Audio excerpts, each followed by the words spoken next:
Hello there, today I'm going to be making a chicken and leek pie, the easy way. So the ingredients really simple. I've got the chicken drumsticks and thighs I cooked last night. I'll be shredding that and they'll go back into the product. Reduce that cooking liquor right down to make a chicken stock. Just cooked with basic mirepoix, nothing major. When isolation took place, we bought loads of frozen veg. I don't like using this stuff, but we're going to use up anyway. Got an onion, some garlic. I found some puff pastry. I couldn't find short pastry, so I'm going to have to make. Really simple, and I'll be doing that next. Okay, so a very basic recipe for short pastry. You saw Calvin the other day used a egg in his recipe. I'm going to show you a much cheaper and more basic one. So the recipe I'm going to use today is 150 grams of butter. Make sure your butter is cold, otherwise it's going to be a little bit greasy.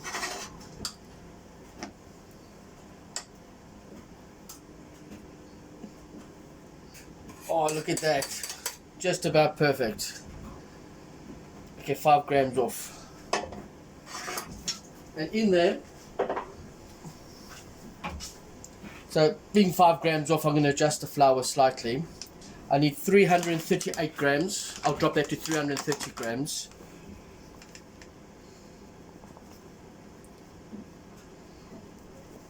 Now I don't know if this is going to be too much or too little, but we'll see. So there we go, 330 odd grams. Definitely need some salt in there. Again, Himalayan pink salt. Be generous. Bear in mind the butter and flour is not enough flavour. And all I'm going to do is, I'm going to, with my fingers working from height, I'm going to pick up the butter with the flour and keep bringing it down, making breadcrumbs. If you mess a little on the counter, don't worry, you're just going to bring it together on the counter anyway. Okay, so that's looking pretty good for breadcrumbs. Just give it a shake, top it up. Any big lumps come up, make sure it's not butter based. Now, as I bring it together, this is still fairly dry.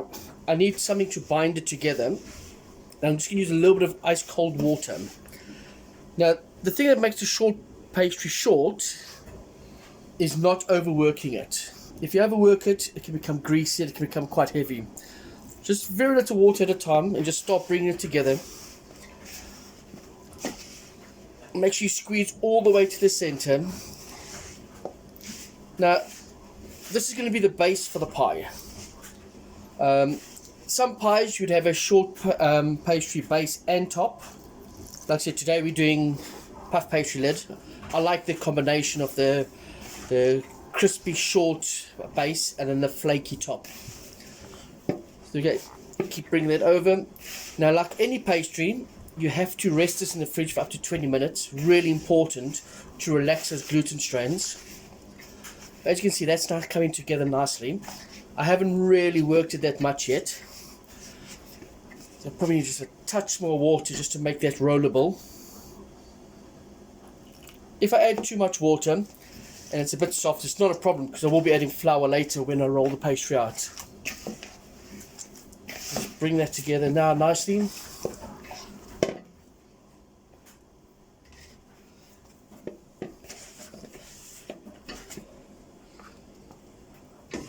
I'm just going to just gently fold it over, pick up any flour that's lying around, don't want to waste anything.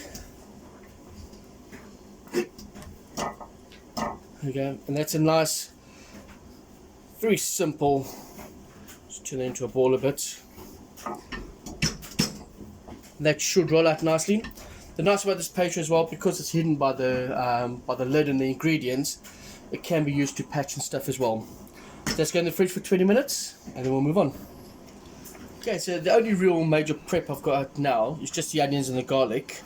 So with the onion, I'll use the top skin first.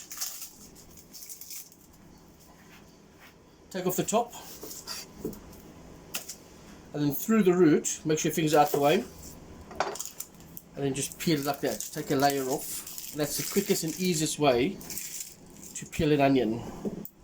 Now in all the videos I've done so far, I've done quite sliced onions. So today I'm just going to re-show you the diced onion. Get that layer off.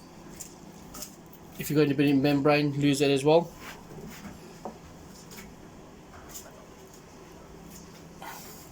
Get rid of any bits there. Okay, so very easy. Root facing to the top. You can see the lines following, so remember your beech claw. And just 3/4 way through.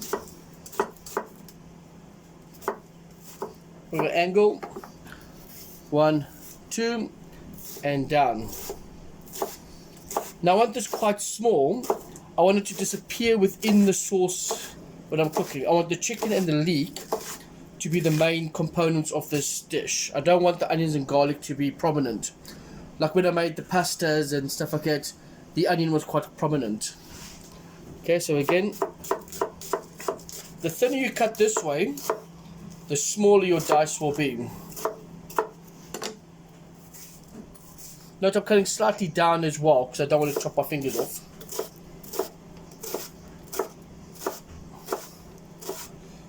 If you've been following some of my videos, you'll see I've been struggling with white onions to get decent quality. It's been around but not great, so I've got some onions for a change. Garlic, I've got 3 medium-sized cloves here, so I'm going to lose the top and give it a good squash, and the skin should come straight off. Now this garlic is absolutely beautiful quality. So all of a sudden I'm finding that the quality of the product is so much nicer now, but you also have to get on the right day. I picked this up on Friday afternoon, so this is quite fresh, ready for the weekend, I guess.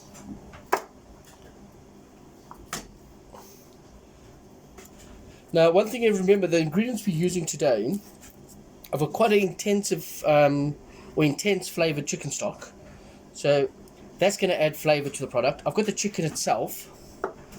I've got leek, which is quite peppery anyway, and can be quite a domineering flavor, so you be very careful that you don't over leek or get the balance of the product wrong. Okay, so cutting it all nice and small. You don't want any big chunks of garlic in there, there's nothing worse.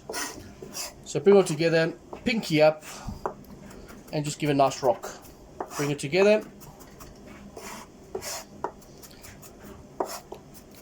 Again, you don't want to crush this product. If you crush it, it potentially will burn.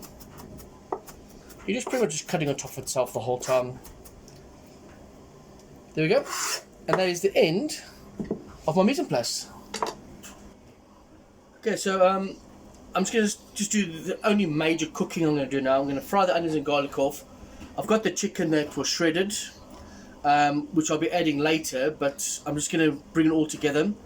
And I've got the leeks that's defrosted. It is quite thin, so it's going to cook very quickly. I'm just going to just fry that off. I'll make the sauce, bring it all together, and that'll be my pie filling done. Okay, so I've got my frying pan. I've got some olive oil in there. So it's nice and running, so I know it's nice and hot, and I should get a good sizzle. Beautiful.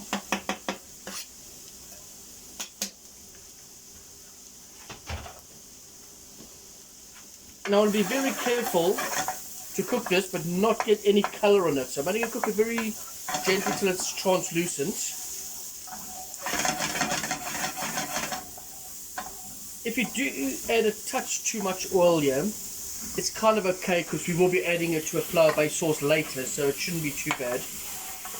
Worst case scenario, you might have to skim it, but this should cook really quickly. Any pie filling I make today that doesn't fit in the pie, because I'm going to have left over, I can then put in the fridge. Because the chicken has been cooked, I've got to be careful of reheating, but I can put it into kind of like a salad. I can do it as a jack potato filling, stuff like that as well. So that onion's now just coming up to translucent, like I said, really quickly. So I'll get my leeks in there. And again, because this was a frozen product, it tends to take a little bit quicker to cook. Also bear in mind it's going to be cooking in the oven as well. So you don't want to cook it down too far. So just cook it because it's really soft.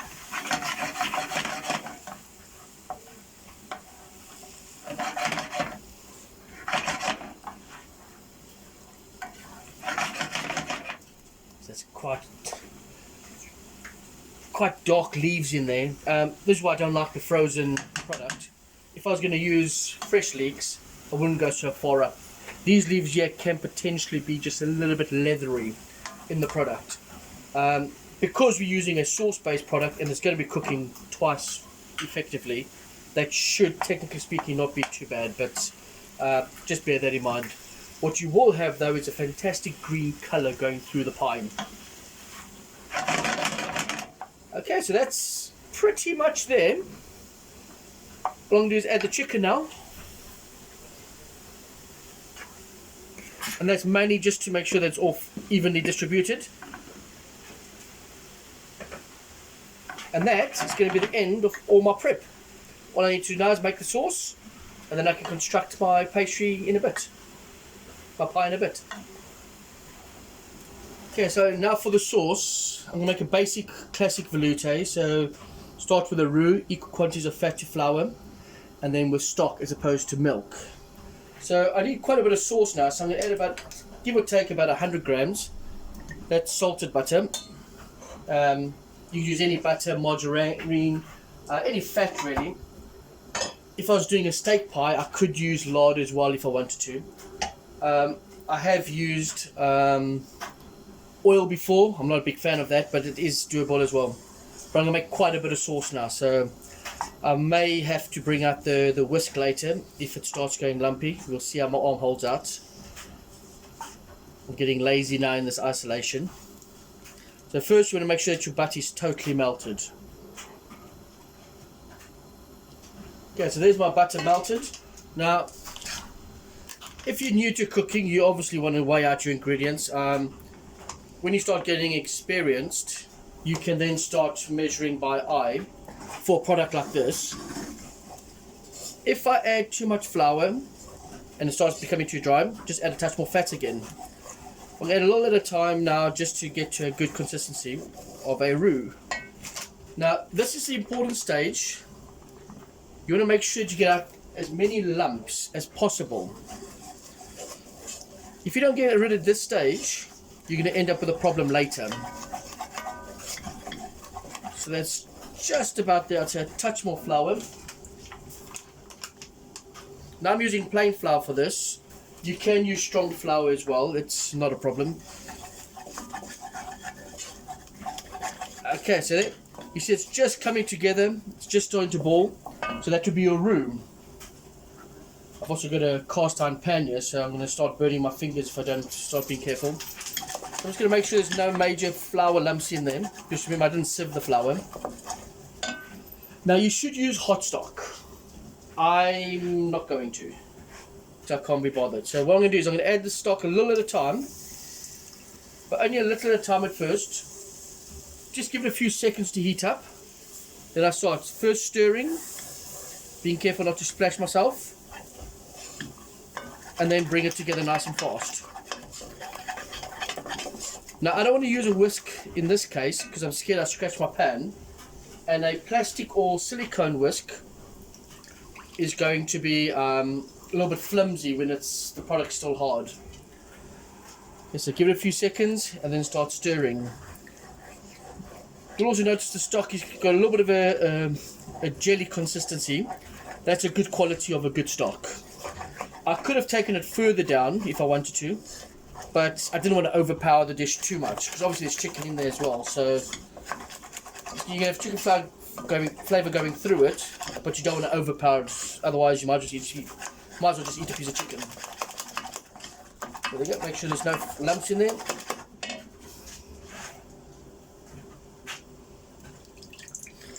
If I add too much stock at a time, this will go lumpy. You're going to struggle to get those lumps out. Even passing it, it's not going to work. Some of you will know exactly what I'm talking about because you've experienced that.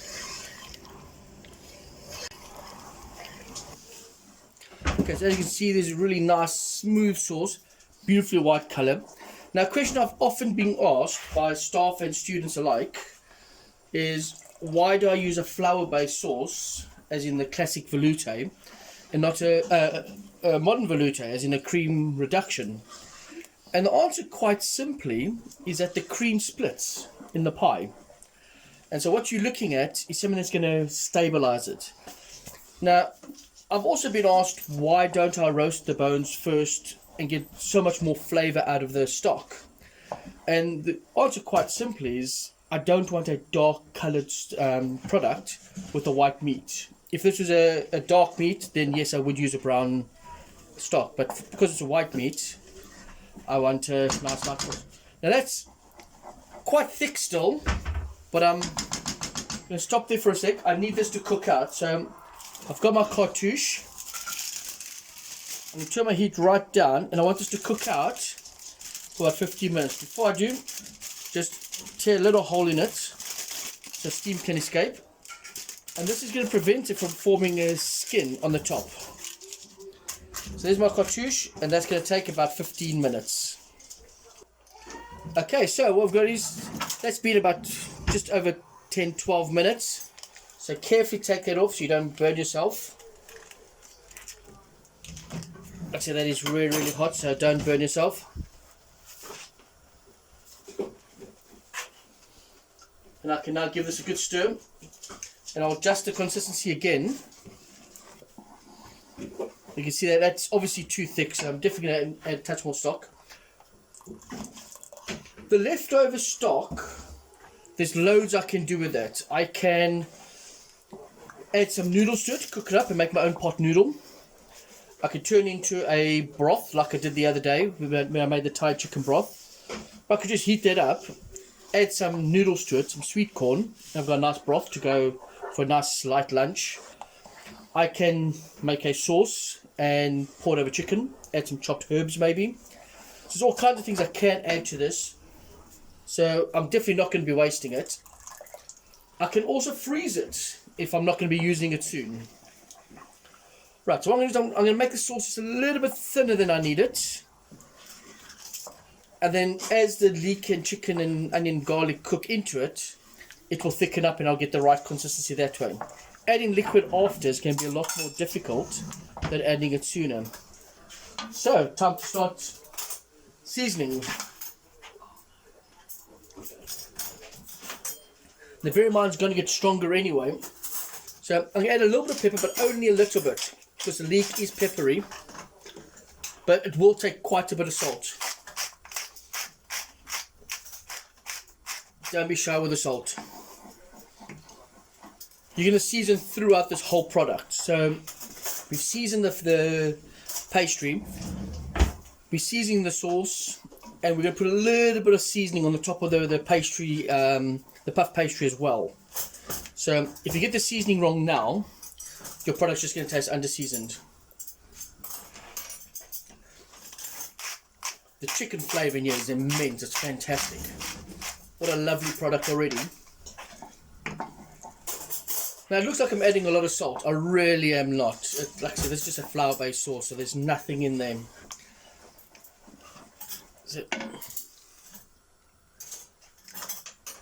Oh, that's lovely. Bear in mind it will cook a bit longer and it's going to thicken up a little bit as well, so I don't want to add too much. So I can add my leeks, etc. Try to keep it in the saucepan. Or the pot, I think it's probably a better description. There we go. Don't want to waste. And now I can give it a good stir. This is going to now give me a situation where I can judge the sauce consistency. If my sauce consistency is too thin, the pie will just slop on the plate and it's not going to be very nice. If it's too thick, it's going to taste gloopy. But also bear in mind, it's going to cook and thicken up whilst cooking as well. It's going to bake for at least 25 to 35 minutes. So I've got to make sure that at this stage, I get a good consistency. But looking as a pie filling, I mean, look at that. That is beautiful. Nice and light as well. Beautiful, fresh, vibrant colours. With this, I'll be serving some homemade chips. I'll be using my potato chipper, not cutting it, just to show you something slightly different, bit of equipment, bit of different kit. And one of the very few things I know how to use a microwave for, I will show you how to make bachelor's veg. So yeah, so let's probably just get a couple of minutes and then they'll come off the stove when it's nice and thickish consistency. Okay, so it's been cooking probably another 3 to 5 minutes on the stove. The chicken is now separating slightly, so I know it's nice and soft. You can see that's just, if I put it on top of itself, see it's kind of holding. When that goes cold, it will firm up. So just do bear that in mind. Don't try to thin it out, because once it's cooked, it will thin out again. So that is looking absolutely amazing. If you had a smellogram, you'd be salivating already. Right, so there's my pastry. It's rested for at least minimum 20 minutes. It's fairly firm from the butter. Now, normally when I do this, I'm working in round shapes. Today I'm working in rectangles, so that's going to be a little bit different. So I need to work around that. So, out of habit, I normally roll my pastry into a circular or tube shape. So I've probably got a touch too much, but I'm just going to start by softening it. Now again, as I said earlier, you don't want to overwork your pastry because it's going to end up being really like chewy almost. So you want to still keep it quite short. So just soften it nicely. Even though I'm going to go square, I'm going to start with a circle anyway, and with my finger to my palm, I'm flattening it while I'm pushing the center down. So almost making a circular shape. You need a little bit of flour. When rolling out pastry, if you're not having flour, it's going to stick to the counter. So I'm going to start by going oval. Getting a little bit of flour. And you start going, because it's still quite cold, it is quite firm. So you need to get a little bit of whirling. See, I don't really have space, I'm going to have to work in opposite directions as well.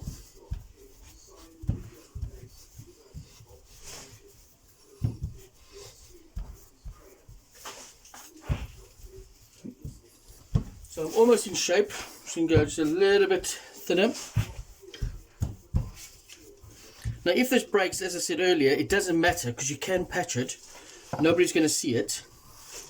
So I'm looking at, that's not quite the right size on the top there, so I'm going to have to just go a little bit further out.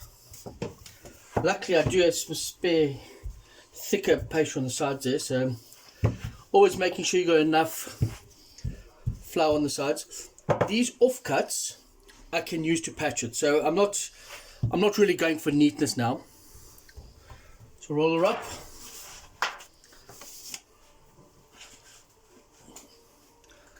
Trying to let that roll. There you go.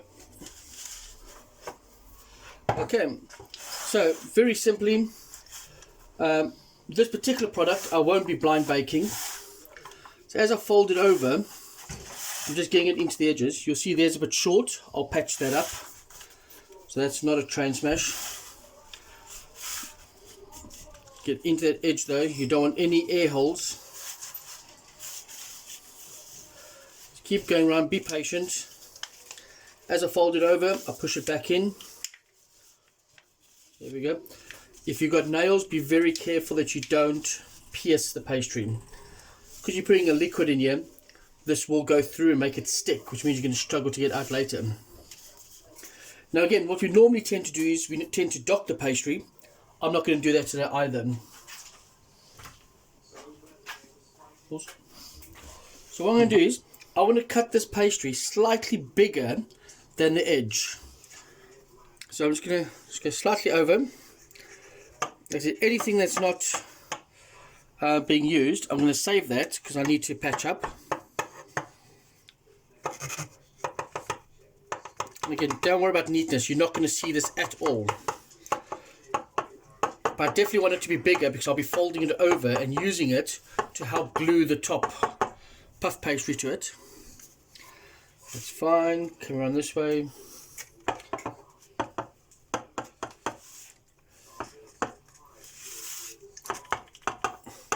See, that's looking a lot neater already.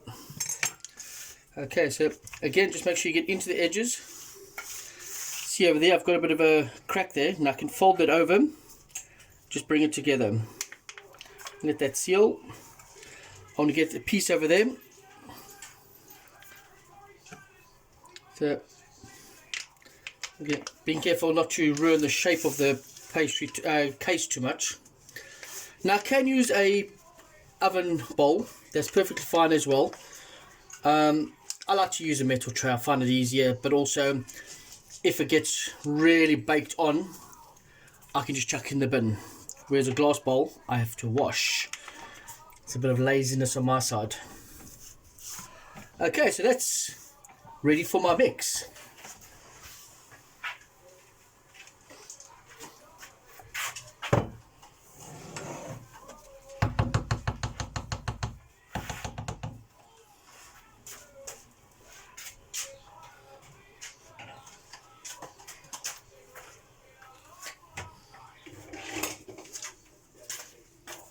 Okay, so I'm going to take pastry. This is still quite warm.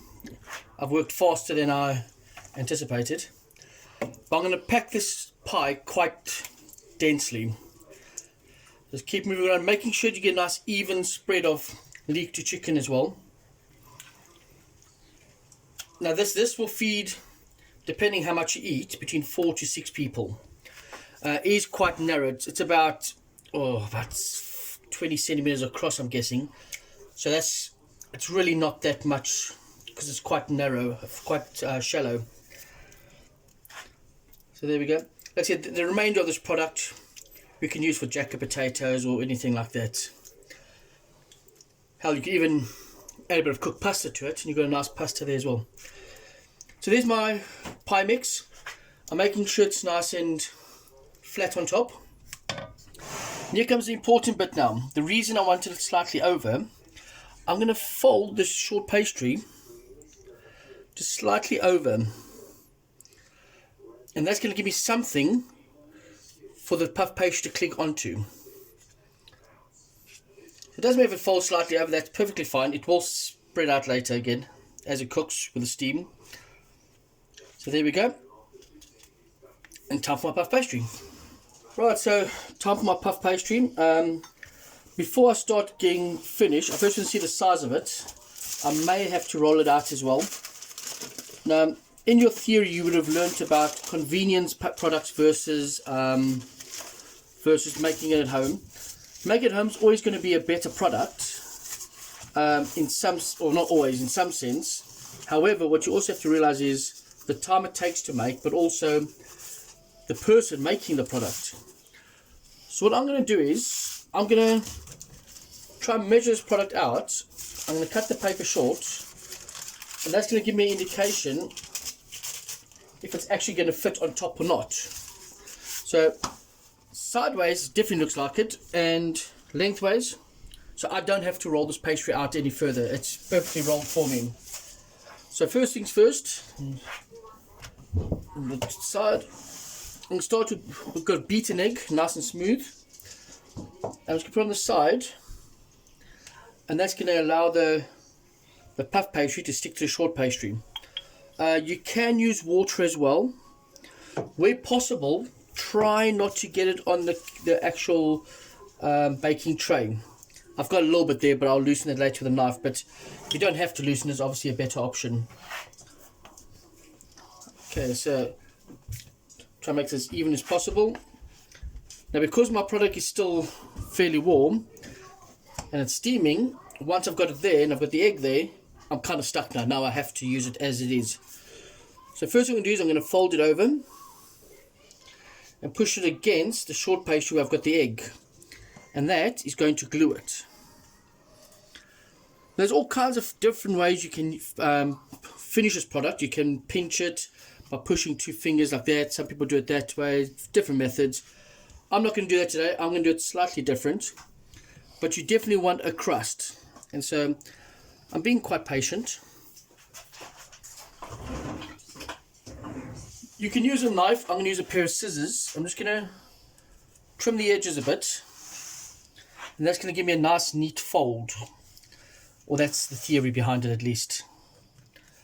The kitchen is quite warm, so you've got to be careful you don't take too long to cook as well.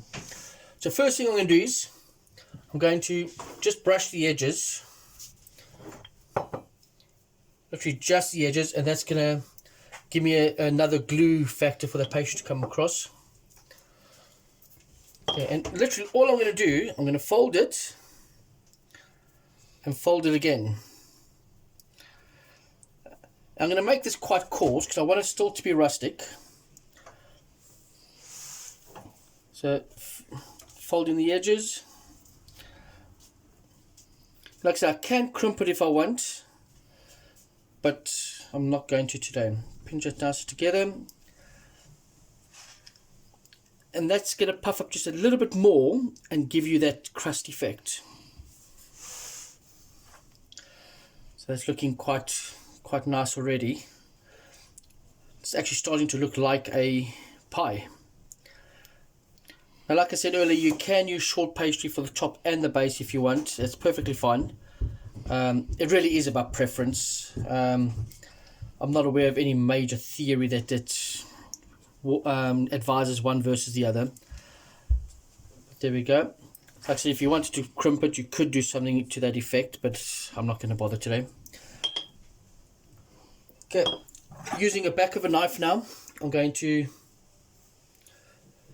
I should use a sharp knife, gives you a slightly better finish, but I'm just going quite coarse. I want it to look rustic. 2 holes, that's going to allow the steam to escape. If I don't put the holes in there, all that's going to happen is the pastry is going to rise up, the steam's going to come underneath it, then either it's going to blow, which obviously you don't want, or you might have a scenario where you have a big air gap between the pastry and your product, and that's going to be unappealing. Right, start a nice long strokes. Some people will say add a bit of water to this to make it a bit thinner. You can do, there's nothing wrong with that. I tend to find that it's a little bit too watery. You don't get as dark a finish to the product, so I tend to use whole egg. You can use just egg yolk as well. Again, that's an option, but that is again down to preference. It makes it a little bit richer, but again, what do you do with the egg white? So I'm making sure I don't have a big egg clumps either. That's going to be unappealing, but I definitely want to make sure that I get that pastry, otherwise it's not going to colour. So there we go. That's now going to sit. I'll probably be sticking that in the oven at about 6:30 in the view to eat around about 7, 7:15, depending on the cooking time. Right, so going with the chips, this is my little gadget. I love my little gadgets. I can do French fries, or I can go with a slightly bigger chip. So I could stand there and be a proper chef and cut it, but yeah, I don't fancy it. So it's a fantastic little machine. So that glues it to the side, and I've got some Maris Pipers for chips today. Just Maris Pipers or potatoes. So nice and simple. Potato in, straight through. I like skin on. I like the effect it gets. I like the healthiness of it in the fibre within the potato. Only thing with this, it's not designed for very big potatoes, so I have to trim some of them down. So what I'm doing is I'm using the smaller potato. As you can see, beautiful little potatoes. I'll be blanching those later at 120, 130 degrees until they're soft. I'll then be turning the temperature up, and then that will then fry till crisp.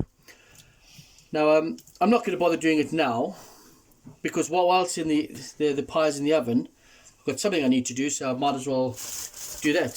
So I'll be doing the veg and the chips while the pie's in the oven.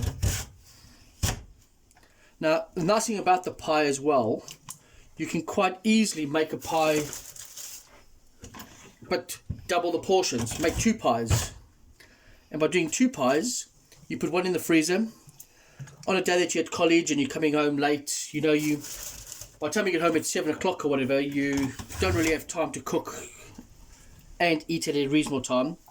So take out the night before the morning, let it defrost in the fridge, stick in the oven when you get home. Within 35 minutes, you've got a beautiful little dinner sorted for you that you've already pre-prepared, and it's not slapdash. There's actually some loving care gone into it. So there's my potatoes, you know, beautiful. And they can just sit in this cold water, and I'll be drying it off later and blanching it when I'm ready for dinner. Right, so just get the veg a little bit ready. I'm just saving time really. Got mixed veg there. Like I said, I don't like using the microwave, but this is one of those really quick and easy things. Pop it in, forget about it for 7 minutes. By the time the pie comes out, your veg is ready. It's simple. A few things to think about. If you're buying mixed veg, it's got broccoli, cauliflower and carrots in them. You got to consider the cooking times. That mixed veg tends to cook unevenly. If you got baby carrots in here, they tend to take twice as long to cook as everything else. And so your carrot is undercooked, the rest of your veg is overcooked. It's just a nightmare. So if you're going to go with something like that, go for small cut carrot and the rest should be fine. Also be wary of using fevs, broad beans, because it's still got the shell on and that can taste quite leathery. So really simple. This really is, I call it bachelor's veg because it's one of the only things I could cook before I became a chef. I've got about half a bag in there, nice and simple. Generous glob of butter. The butter's going to give it lots of flavour. A little bit of pepper. A bit of salt. So literally when this is cooked, literally drain, serve. Nice and simple. I'm going to add just a little bit of sugar. About a teaspoon's worth. Just sweeten up slightly for the carrots. I'm going to cling form that now. So where is it? So quite similar to the cling form we got at college. So I want to cover the whole bowl quite tight. What's going to happen is, as it's cooking, it's going to cook over. It's then going to, as it comes out of the oven, it's going to streak right down to the bottom and hold all those flavours in. But that, nice and tight. 7 minutes in the microwave will be perfect, and that's all my prep done for later. Right, so now I'm ready for tea. So if you have a look over here now, got my veg. It's now 3/4 defrosted. I'm just gonna pop that straight in the microwave, and I'll just have to turn it on later. So I can forget about that. My oven's preheated, gas mark 6. So you'll notice the egg and stuff is all dried and stuff. That's not a problem at all. I had this stored in the fridge to make sure that the pastry didn't cook. So that's straight in the oven, in the middle of the oven, gas mark 6. And over here, I've got my fryer preheated. You'll notice there's no numbers on there. Luckily I know my fryer. I've drained my potatoes, and I'm going to cook the chips on a very low heat, around about 120 to 130 degrees. I'm going to cook that until the chips are cooked and soft, but no colour. Essentially what that's doing is, it's a first cook with braising it. When I get that stage, I'll take it out, I'll turn my fry up to 180, 185, and then get the crispness for later. I'll do that just before I serve my food.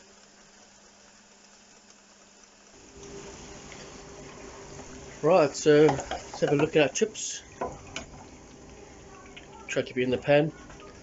So what I'm looking for a chip that's soft, but it's got no colour.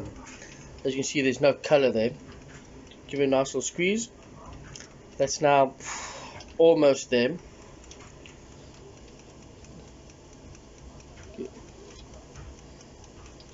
Okay, I'd say that's pretty much there. So I'm going to turn the fryer up, all up to 185. My pie has been in for about 15 minutes now, so I'm giving another 5 minutes or so till about 20 minutes. Then I'll check that. So let's have a look at this pie. So looking at that, I'd say that's pretty much cooked. That feels cooked. I can afford to give it a few more minutes, so I'd say if that gives 7 to 10 minutes, that's perfectly fine. It's not going to ruin it. So I can do my veg in the meantime, so I'll turn that up to 7 minutes, and that's going to cook. The chips are going to take much shorter than 7 minutes. That's probably closer to 3 or 4 minutes. So I'm going to leave it there. Just double check it is cooked, and as you can see, that's nice and soft. So 3 to 4 minutes and that will crisp up, and then I can dish up. Okay, so my veg's got 4 to 5 minutes left, so I'm going to start with the chips now. And as I cook it, a little bit of a shake occasionally. Like with anything, if it's touching, it's not going to cook as evenly. So this is only going to take a few minutes. I'm going to crisp it up. I'm then going to drain it on paper. Just get the excess oil off because I don't want it to be too greasy. And then I'll season it, and by that time the veg and the pie is going to be done. And I'll show you the end result. Right, so there's my chips, my veg. You can see it's got a nice glaze on it as well. And now the pie.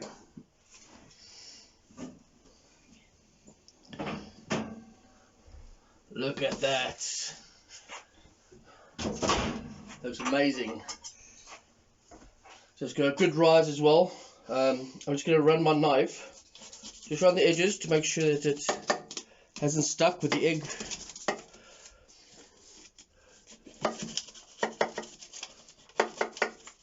And that should hopefully come straight out. So I'm going to start just cutting down the center. Remember, there is pastry at the bottom, so you do need to cut fairly deep.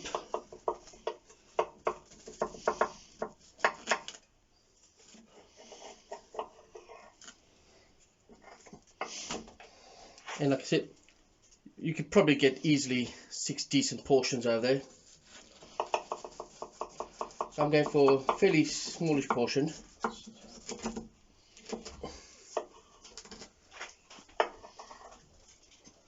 And hopefully that will spoon right out.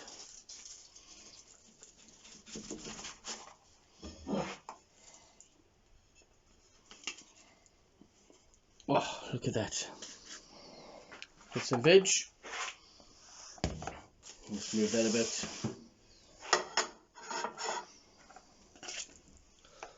Good.